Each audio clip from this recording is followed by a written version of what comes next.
Dios mío. Voy a hablar con el fiscal Campagnoli. Espero que me dé buenas noticias él. ¿Cómo anda? Doctor, ¿todo bien? Un gusto, Bien, ¿eh? gusto ¿Cómo mío. está? Muy bien. Recién nombraron a Zaffaroni. Sí. ¿Se puede hablar de una justicia antes de Zaffaroni y después de Zaffaroni? ¿Es tan, digamos, abrió tanto una grieta en la justicia como parece o como nos parece a nosotros?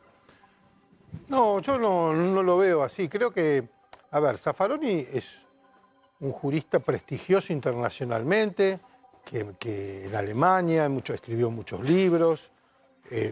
De hecho, yo cuando era estudiante leía sus libros y muchas cosas me parecían, era medio fan de las cosas. Después cambió, un día escribió un libro diciendo A, otro día cambió totalmente. Hay un libro que se llamaba En busca de las penas perdidas.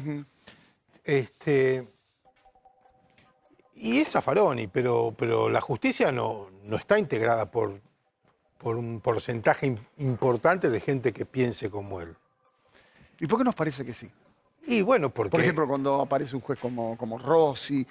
porque eso es noticia, eso Claro, es novedad. pero por A eso. ver, yo tengo una fiscalía de distrito que abarca una zona importante de la ciudad de Buenos Aires, y nosotros diariamente logramos que jueces dejen preso a sospechosos por delitos mucho más leves que los que vemos que están escarcelando o que le dan una libertad condicional. O sea, hay una justicia silenciosa que trabaja todo el tiempo, que tiene audiencias de casos de flagrancia con detenidos infraganti que se juzgan en 24 horas y que en 24 horas tienen una condena y que trabajan los sábados y los domingos y los feriados, y si yo me voy ahora el fin de semana largo, tengo que dejar a otro fiscal en mi lugar por si hay un juicio de flagrancia.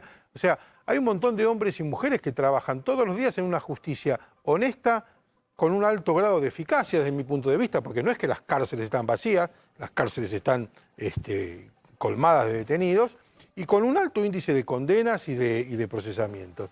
Esa es la justicia que yo vivo, y es una justicia que por ahí muchos no conocen porque la identifican con los jueces Rossi, los jueces Zaffaroni y otros jueces que hablan de abolicionismo por ahí, hablan de cuestiones que se los dice garantistas. Garantistas, sí. Todos somos garantistas, todos queremos que vaya el culpable, que haya un debido proceso y que tenga el derecho de defensa. Todos los fiscales y los jueces somos cumplidores de las reglas y de la ley. Hay algunos que no creen en el sistema penal. El abolicionismo cree que el sistema penal no sirve para dar respuestas a los conflictos de la sociedad. Bueno, esas personas, desde mi punto de vista, no deberían ser operadores del sistema judicial en el que no creen, ¿no es cierto? ¿Qué habría que hacer con un juez como Rossi? Bueno, los mecanismos que hay son los mecanismos del juicio político. Me parece que sería sano que se estudie su decisión. Yo, por lo que vi, es una decisión que no tiene un fundamento lógico. Y los jueces tienen que tener un fundamento lógico en lo que dicen. Un juez puede pensar, yo creo que este hecho es una tentativa de robo y por lo tanto le corresponde una pena leve y por lo tanto puede ser excarcelado. Yo como fiscal puedo decir, no, para mí es un robo consumado, quiero su prisión preventiva, y se arma la discusión y decide la Cámara. Pero tanto lo que dice el juez A como lo que dice el fiscal B tiene que tener un fundamento, una razón. Yo puedo ser catalogado como un fiscal duro, pero yo no puedo decir vaya preso porque soy malo. Yo digo, vaya preso porque creo que hay un riesgo procesal, un peligro de fuga, o que puede entorpecer una investigación, o que puede amenazar a un testigo, o porque ya demostró varias veces, como fue procesado y volvió a salir y volvió a delinquir, que no se acomoda a las reglas de la sociedad y por lo tanto yo pido su prisión preventiva. Un juez puede decir, no, yo creo que tiene que ser igual. Apelo, va a la Cámara. O sea, hay un control. Los jueces y los fiscales no podemos hacer lo que se nos da la gana. Todo lo escribimos y todo lo firmamos. ¿Qué influencia tiene la política a la hora de algunos fallos? Digo, ¿hay en el oído hablando los políticos, los operadores y todo eso? Yo entiendo que sí, pero puedo hablar solo por mí. A mí no me habla nadie. Yo la otra vez estuve en una conferencia que dio el juez Moro, el juez brasilero, muy inspirador, el hombre, un tipo joven. Y él decía, frente a una pregunta similar, dijo que él cuando tiene a un narcotraficante, no le pregunta de qué partido político es, aplica la ley. Y yo lo respondo de la misma manera. A mí, en mi caso, a mí nadie me llama, ni nadie me va a influenciar. Yo creo en lo que hago, lo hago desde que soy joven, desde que soy niño prácticamente, y la gente que trabaja conmigo tiene ese tipo de ¿Cómo pensamiento. influye la política? Si no influye, hablando al oído, presionando, usted ha recibido muchísimas presiones. Sí, sí, yo he pagado las consecuencias de mi independencia con una suspensión arbitraria, caprichosa y con un corte de diálogo o de los beneficios mínimos que puede tener cualquier fiscal. Pero, a ver, ¿cómo influye? Yo creo que lo primero que hay que analizar para mí es cómo se designa un magistrado. Bien. ¿Cómo es ese sistema de concursos? Por ejemplo, en el caso de los fiscales, el sistema de concursos fue modificado por la actual procuradora. El que había era un sistema donde se sorteaban los jurados, entonces no siempre iban a ser los mismos. Acá, de alguna manera, desde mi punto de vista incorrecta, la procuradora tiene la posibilidad de ser siempre ella la presidenta de todos los concursos. Y cuando uno estudia y ve en todos los concursos que hubo quiénes son los personajes que hacen de jurado, y son más o menos siempre los mismos, ¿no? Ese sistema de concursos puede ser que beneficie a algunos que tengan una afinidad política con la procuración o con el gobierno de turno. Ha sido catalogado por la Cámara Contencioso Administrativa en el fallo Hughes por ilegítimo, de manifiesta ilegitimidad. O sea, hoy en día está anulado ese sistema y por lo tanto no hay concursos. Pero bueno, la ciudadanía para mí tiene que ver cómo se designa un juez, cómo se designa un fiscal. Porque si para ser juez yo, además de estudiar y presentar todos los papeles y los currículums y haber sido profesor y dar cursos y ser un buen funcionario en el área que esté, además tengo que ser amigo de un político. O sea, ahí la influencia de la política está ahí es donde yo creo. Ahí es donde tenemos que apuntar. Ahí es donde hay que apuntar, porque entonces el que llega a un cargo por un favor y que da. Mi padre decía siempre, el que acepta favores, mi papá fue juez laboral, el que acepta favores enajena libertad, decía mi papá. Y es una cosa que yo la vengo escuchando en mi casa desde chico. Y bueno, entonces nunca hay que aceptar un favor cuando uno es o pretende ser un magistrado independiente. Gil Carbó es una piedra en el zapato de la justicia, del gobierno, sistema político. ¿Qué representa Gil Carbó?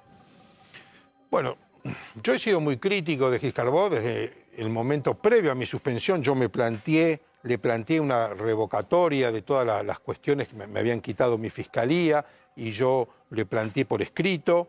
Desde el punto de vista de la procuradora yo fui irreverente, pero yo fui correcto, creo, no soy una persona irreverente. Fui vehemente, sí. Yo le dije, esto que está pasando, que me están quitando a mí la fiscalía, donde tengo casos que comprometen a un grupo poderoso, es rayano con el encubrimiento, porque yo todavía estaba en términos de ir en casación en un fallo por la incompetencia. Bueno, no importa. En cuestiones legales yo sentía que me estaban cercenando mis facultades de investigar. Terminé suspendido, sumariado a un juicio político que fue público y que pude volver. En un momento parecía un pelotón de fusilamiento, decían algunos periodistas, pero bueno, gracias al apoyo de la gente y de muchos medios periodísticos que pusieron el tema en la discusión y al alcance de todos, pude volver a mi fiscalía. Así que yo he sido siempre muy crítico y critico ahora este sistema que hay de selección de magistrados, porque se puede caprichosamente designar a uno que sea afín a su pensamiento. Su pensamiento, todos saben, es el que sostiene la llamada justicia legítima, ¿no? Que es una agrupación de abogados y de funcionarios y de magistrados que ha dicho su afinidad con el gobierno anterior. Yo soy crítico de eso. A mí me parece que un fiscal y un juez tiene que ser apartidario. O sea, me imagino que si yo dijese, yo soy, no sé, de tal partido, cuando cae un opositor de ese partido en mi fiscalía debe temblar. ¿Tendrían que ser apartidarios los...? Yo creo que tienen que ser apartidarios. Para mí, en general, los jueces y los fiscales nunca manifiestan su color político, por lo menos, y mucho menos se afilian o pertenecen a un partido. Pero cuando uno ve los padrinos que lo llevaron, más o menos...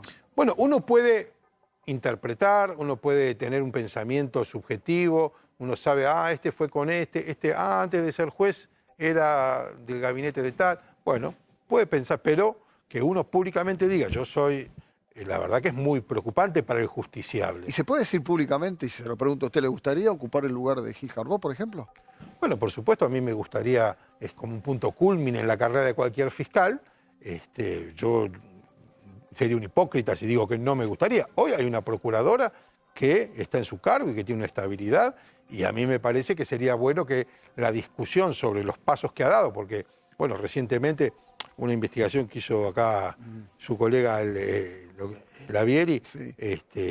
ha puesto en el tapete toda una cuestión de la compra de un edificio y de un posible soborno y de un personaje medio hermano del que recibió 3 millones y una cifra que cobró la inmobiliaria que uno dice, wow. Hiciste más vos, la Vieri, que todo lo demás. Yo no hice nada, yo Sí. encontré información ¿Y por qué la sobre... encontrás vos y no los otros?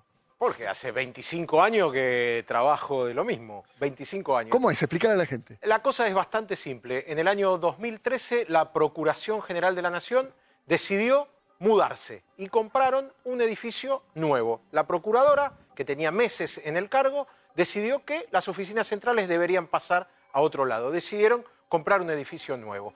Pagó la Procuración 43.850.000 pesos a una empresa que se llama Arfinsa, que formaba parte del grupo Bember, una empresa histórica de la economía argentina, y le pagó 43.850.000 pesos. Ahí terminó la relación entre la Procuración y Arfinsa. Pero Arfinsa, al mismo tiempo, contrató a una inmobiliaria que lo asesoró, no sé de qué manera, en esta operación. A esa inmobiliaria le pagó 7,7 millones de pesos. Se llama Jauregui Berry y Asociados.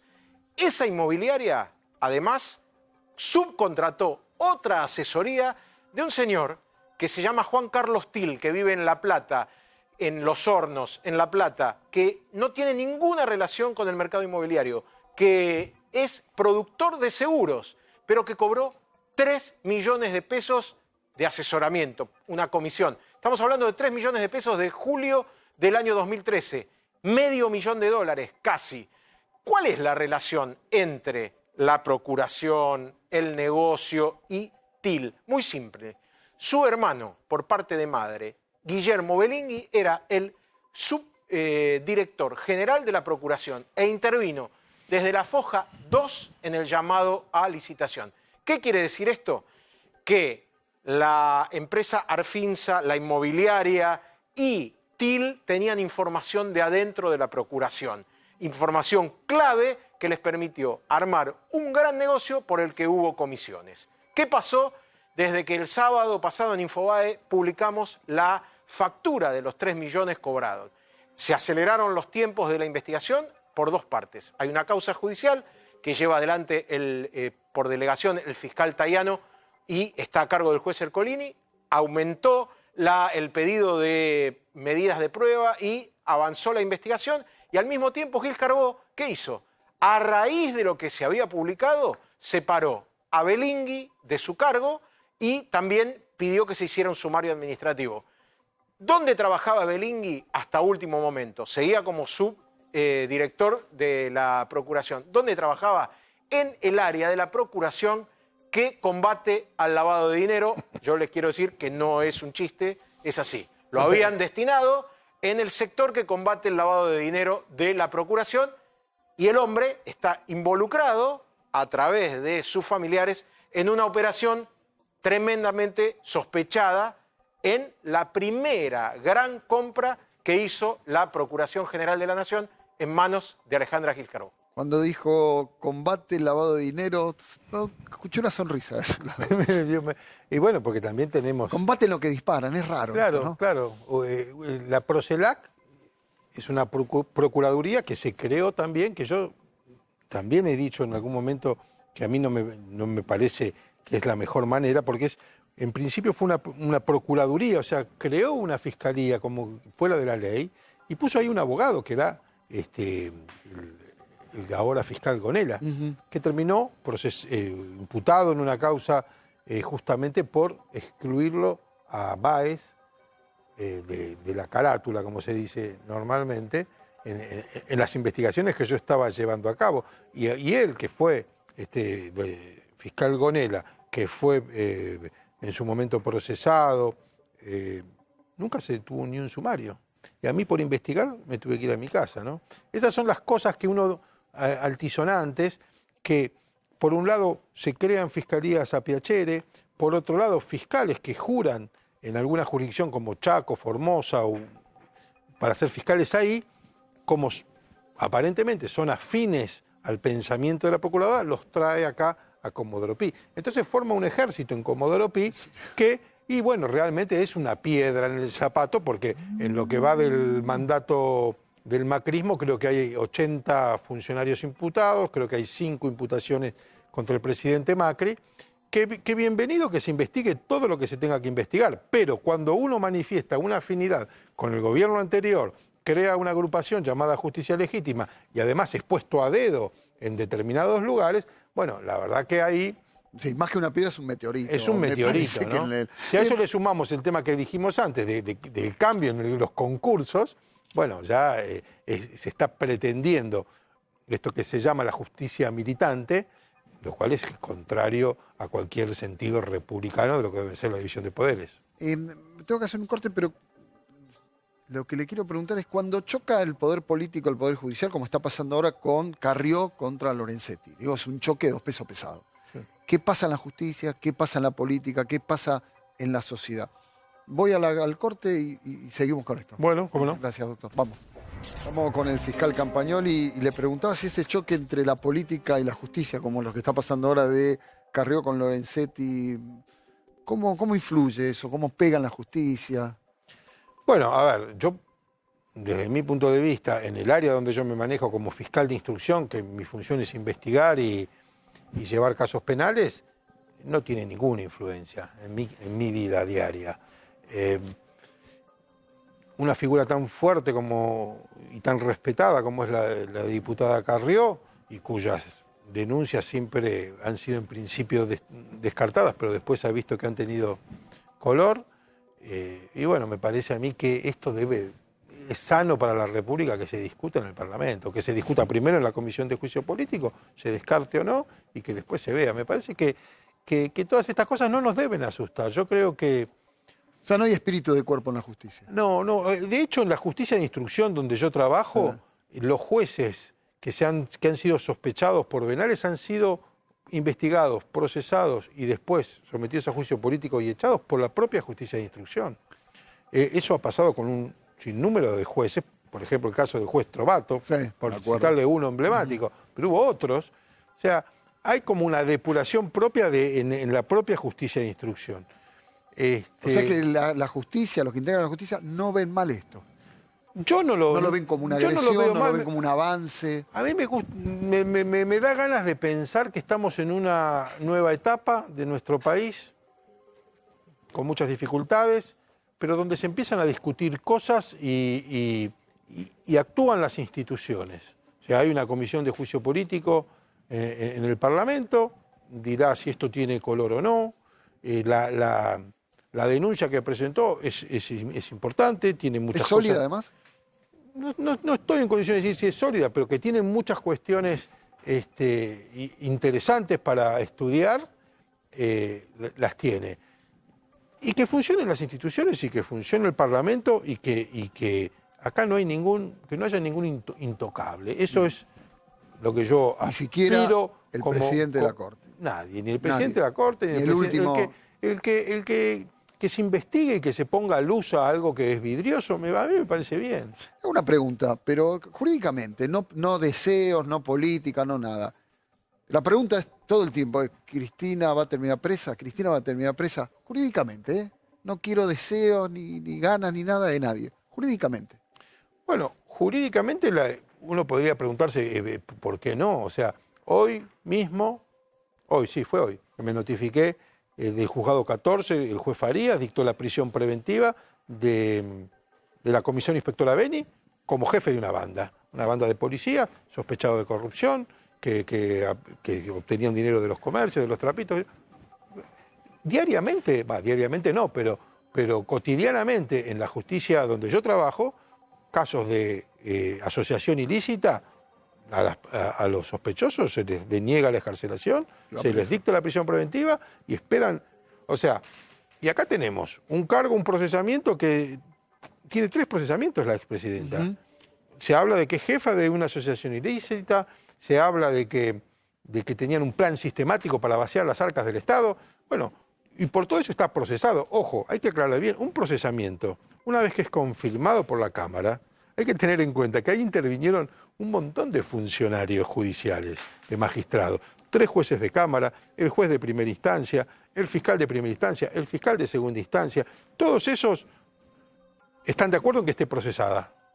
Bueno, es un cargo importante para tener en cuenta. Probablemente esto se va a dirimir en un juicio oral. En el juicio oral lo van a ver otros 3 jueces. Supongamos que 3 jueces dicen es culpable y la condenan por jefa de una asociación ilícita. ¿Cuál es la pena? La pena mínima son 5 años. Adentro. O sea, 5 años no es susceptible de prisión en suspenso. O sea, es matemáticamente posible. En los papeles, En los papeles es matemáticamente posible. sí, o sea, si estaría yo en ese lugar, yo hoy estaría adentro. Bueno, hay muchos que están, hay muchos, Por eso o sea, digo. cuando cae una banda de piratas del asfalto y se le dicta el artículo 210 del Código Penal, que es la asociación ilícita, van todos presos. ¿Se respira otro aire en la justicia? Yo creo que sí, me parece que hoy vemos que en el caso que citábamos recién, que involucra de alguna manera a la propia Procuración, han intervenido 3 fiscales, Rívolo, Marijuán y ahora Tayano. Obviamente que pueden tener consecuencias, obviamente que siempre hay un vuelto, pero están trabajando y también los casos que el Panama Papers o los casos que involucran al gobierno o al presidente Macri. Hacen sus investigaciones los fiscales, si está bien avanzan, la Cámara por ahí le tira un tirón de oreja a uno, pero nadie sale del gobierno a decir ese fiscal es un golpista, ese fiscal quiere derrocar al gobierno. No, la justicia yo creo que hace su trabajo y me parece que está bueno, me parece que está muy bueno y que se respira otro aire, ese aire de opresión, de intentar disciplinar a los fiscales, de intentar que todos pidan permiso para investigar. Bueno, eso me parece que ¿Eso hoy... pasaba? Sí. ¿Había que pedir permiso? Bueno, a ver, a mí me pasó una vez con la propia procuradora que una investigación que yo hice y que como era de trascendencia institucional, yo le informaba lo que ocurría y ella, la vez que me reuní, cuando volví a mi trabajo, tuvimos una conversación y ella me dijo, bueno, pero usted tuvo esta causa y si yo le comunicaba diariamente. Bueno, y me dice ella, pero usted me comunicaba después de hacerlo. Y claro, le digo, si yo no le tengo que pedir permiso. Ella pretendía que... Bueno, por ahí hay muchos que pretenden, por ahí que uno pida permiso. Yo no tengo que pedir permiso para investigar, más allá de que se hable de la jefa de los fiscales. En realidad, un fiscal, en lo que es su tarea de investigar, su tarea de fiscal de instrucción, no tiene un jefe. Hace lo que tiene que hacer, lo que marca. El único jefe es la ley y la Constitución. Recién dijo como al pasar, y bueno, por ahí algún vuelto es obvio. ¿Hay vueltos entonces? Por ahí hay mezquindades humanas, ¿no? Mezquindades humanas, nada más. O sea, a mí por ejemplo, el personal que yo tengo, hace 4 o 5 años que no asciende ninguno. O sea, siguen... Están todos marcados. Hay otros que hacen por ahí la venia y ascienden y crecen profesionalmente. Mi personal fue perseguido. Cuando a mí me suspendieron, lo diseminaron por todos lados, algunos los mandaron a un sótano, a otros les hicieron sumarios administrativos. Y hay vueltos también de mezquindades, por ejemplo, a mí nunca me tocó un viaje, nunca, desde que soy fiscal, nunca me tocó que, cada tanto los fiscales van a perfeccionarse, claro. A Chile, ¿Nunca nada? A mí nunca, pero ni a Pero tortuguita. tiene pasaporte al día, todo. Tengo pasaporte, tengo todo. Nunca. A mí, por ejemplo, desde que ocurrió mi suspensión hasta el día de hoy, hay muchas fiscalías vacantes. Entonces esas fiscalías vacantes las cubre otro fiscal, que cobra un sueldo, un 33% del sueldo cobra por esa fiscalía vacante. Para un fiscal que vive de su sueldo y que no tiene otra actividad, el 33% del sueldo es un montón. Plata. Es la diferencia en irme de vacaciones, no sé. A mí nunca... Y yo pido, yo digo, no hay una fiscalía para... Yo tengo ganas de trabajar. ¿Qué le contestan? Vamos a ver. Y no ven nunca. O me dicen, no, por ahí. Le dicen, vamos a ver, y por atrás dicen, no, vení, no te vamos a mover. Olvídate. ¿Y cómo se sigue laburando sabiendo que va a No, estar bueno, clavado yo hago mi ahí? trabajo, yo hago mi trabajo, a mí me gusta mucho, no me quejo, hago mi trabajo, tengo un buen equipo de trabajo, gente que suple todas estas cuestiones de falencias técnicas y de no poder ascender, lo suple con pasión y porque les gusta lo que hacen y sienten que están en un camino correcto y nos levantamos todos los días y nos vamos a dormir todos los días contentos de sentir que estamos haciendo nuestro trabajo. Por ahí cuando vemos cosas que hacen que uno se ponga colorado, cuando se habla de la justicia, como este terrible caso de Micaela, todas estas cuestiones, y que uno como miembro del sistema, a uno le da vergüenza. Ahora yo puedo decir, yo trabajo en otra justicia, en donde yo trabajo, uno puede cometer errores porque somos humanos, pero un error así tan grosero, no. Caso como lo de Rossi da vergüenza. Cuando pasa lo del fiscal Nisman, ¿mete miedo eso? ¿Hubo miedo en ese momento? A ver, yo creo que un fiscal, si tiene miedo, tiene que renunciar. O sea, nosotros nos pagan para hacer un trabajo y lo tenemos que hacer con profesionalismo, con valentía, con lo que hay que tener. Si no, hay que renunciar. Pero ¿había clima de miedo en esos días, en esas semanas? Yo creo que nadie se lo esperaba, ¿no? Me parece que fue un acto, una mancha para nuestro país muy grande y que nadie se podía imaginar que a un fiscal le podía pasar algo así. Le quiero agradecer mucho la visita, de verdad, que vamos a haber hablado de todo, de la justicia, de todo. Le agradezco mucho, fiscal. Gracias, gracias por haber venido. Por favor. Muy bien, gracias.